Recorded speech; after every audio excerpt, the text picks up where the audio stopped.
Okay, I'm going to show everybody how to make a quick and fairly easy disc golf basket fairly cheap.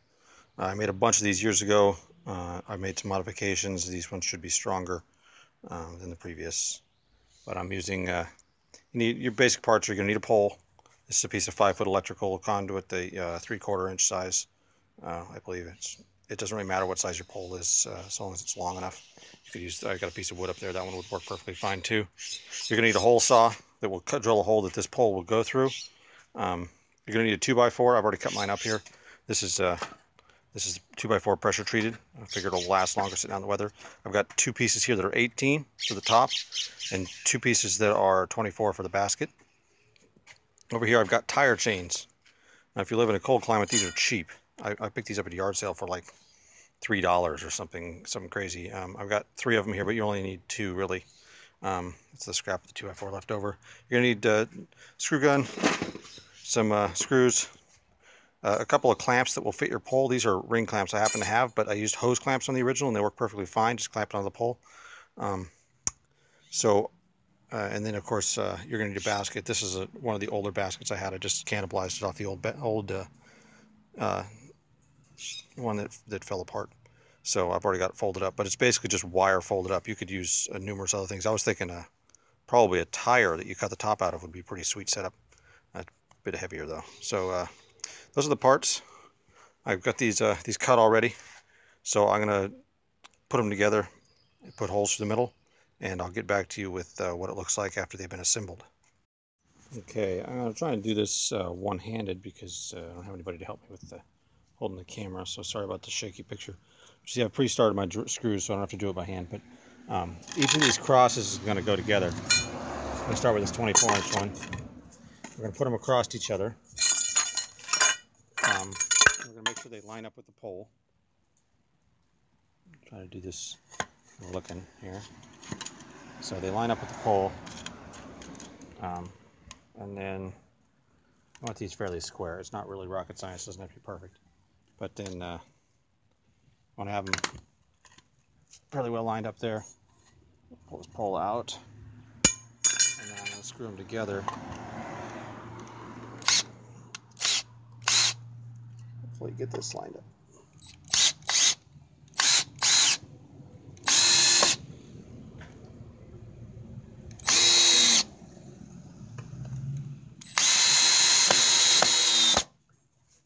So obviously that's one of them there. It's the 24. I'm going to do the 18. I'll get back to you with the next step. Okay, so now I'm pretty much ready to go with assembly on this. I got all my parts ready to go. I've got my 2 crosses assembled so they'll line up on the pole. I've got my tire chains ready to go. These tire chains, oftentimes the ends of the chains will be too wide for a screw, which I'm going to use these screws to hold them onto the wood, like that. And if they're too wide for it, you got to take them to the vise and mash them. As you can see, the normal lengths on these are pretty close, so sometimes they're stretched out. See how they come through. So you want to mash those so that they won't come off, otherwise they'll be knocked off all the time. So the screws will go nicely in there. I've got my pole set up here. I've taken and put one of my clamps on the pole and tightened it down, and then slid the 24-inch one cross down on top of it. This is going to hold up my basket like that. The basket will go on there, and I'll screw it down. And then on top here I put this other clamp. Now you don't really need this other clamp. You can use with your cross, if you've gone all the way through, you can put a cap on it, and then it'll just sit nicely on top of the pole and stop against that cap. That's the way I did the original ones.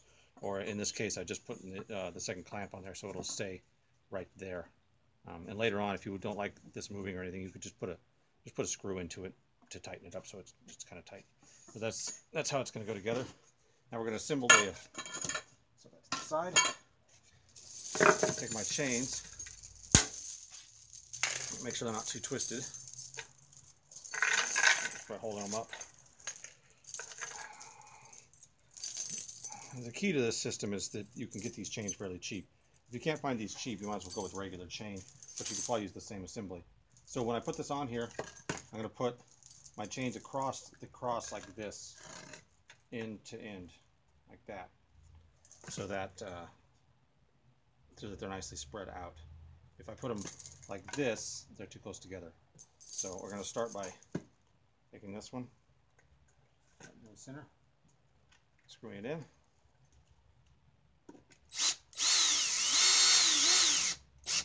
There we go. This one. There.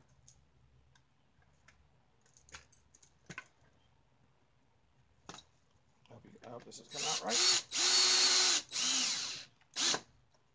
Screw it in. And now I'm going to take and hold it up to make sure everything's square. I'm going to take the other end of it and go across the cross to this other side right here. So now this chain will go to this point. Oh, pardon. Make sure it's squared. This chain will go to here. Little screw.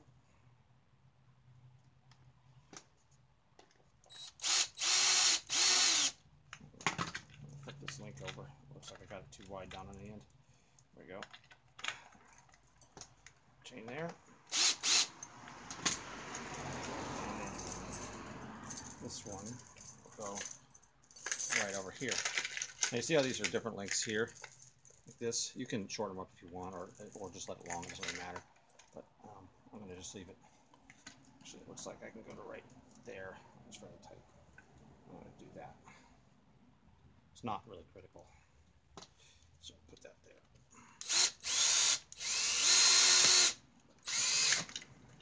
Okay, that's one.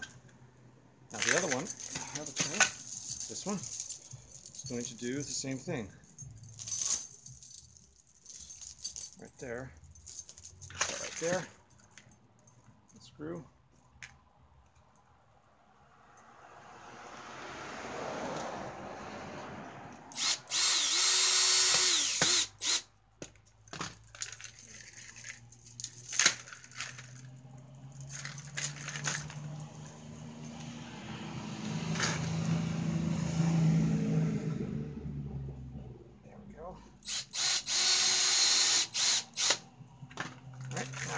Hold it up.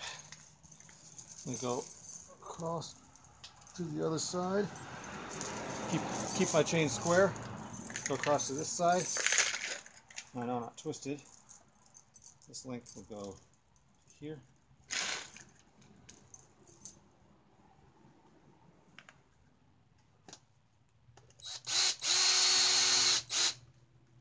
I like to leave these a little loose. That way they can play a little bit. I don't know if it really matters that much because the chain below is going to play. So on this side, I'm going to go with, looks like I matched the end one. So I'm just going to go with the end right there. There.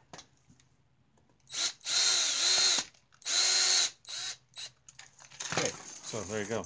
There's your chains. It's pretty sweet, huh? If they're too long, you can tie these up a little bit to give you a little bit different shape of a basket. For right now, with that, now I'm going to put my basket together.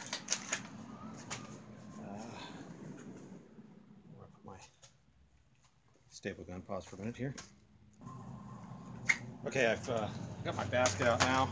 It's a little misshapen, but it'll do the trick. It's really just for practice anyways. I did make a whole 18-hole course out of these things at one point. They kind of fell apart over time because I used really lightweight wood.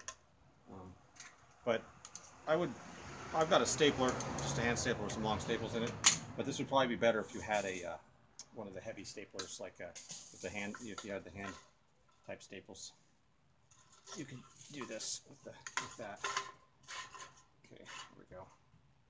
Now I'm gonna take it, flip this over how I want it, hold it right here, and then I'm stapling this all together.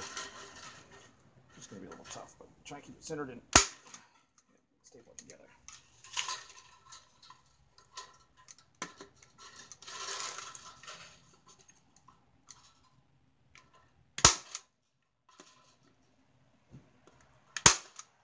These take quite a few staples to make these work.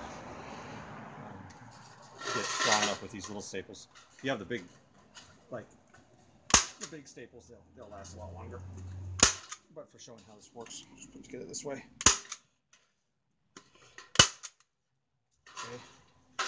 I'm going to staple all this on and I'll get back to you. Alright, here's the basic final assembly. I've got it put together, but it's fairly simple. So, you can see I've put the basket on with the stop right there. And I've taken the center length of these chains and dropped them over the pole and set the cross on top of the pole. So that should basically be it. You can take these chains and tie them up if you want. Maybe tie a set of them up like this to kind of give you a different set, or you can, obviously I can lower this basket a little bit. I think I'm going to lower it down. But now you just take this and pound it into the ground in your yard or wherever. You can make a base for it if you want to do that. But this is the basic basket, pretty much done. I'll show you it set up now. So there it is, basically complete. It's not the prettiest basket in the world, but it's fully functional. See if I can actually hit it. Well, it doesn't help if I don't have the chains, but so the chains work pretty good. It's not exactly like a regular basket, but I built a whole 18-hole course out of these at one point, probably for maybe 150 bucks, mostly because I used scrap. But if you weren't using scrap, it'd still be pretty cheap. So there you go. I hope you enjoy it and get your own baskets built. So for anyone who's been watching this video all the way through, here's a little update. After using this for a bit, there's an issue with these baskets that I had before. I should have dealt with it, but the problem is if the disc hits one of these crossbars up high, it seems like these first two, sometimes if it lands on them in a semi-flat manner, it'll pop it right out of the basket. So it'll land crossed here, swing out, and then flop out of the basket. So that's not a really acceptable thing. I wouldn't be able to hold this and throw a disc to show you, but see how it caught and kind of flopped a little bit there? Sometimes they flop right out if you get a little more swing on them. See, they're nearly coming out of the basket. So the idea is that I need to rearrange these chains to see if I can get a better setup, because those top ones are just too tight. So I've got a third chain here to see if I can fiddle with, or it might take 4 chains. If you had 4 chains and they were closer together, it would be much better. So I've only got 3 right now, so we'll see what it looks like after I fiddle with it.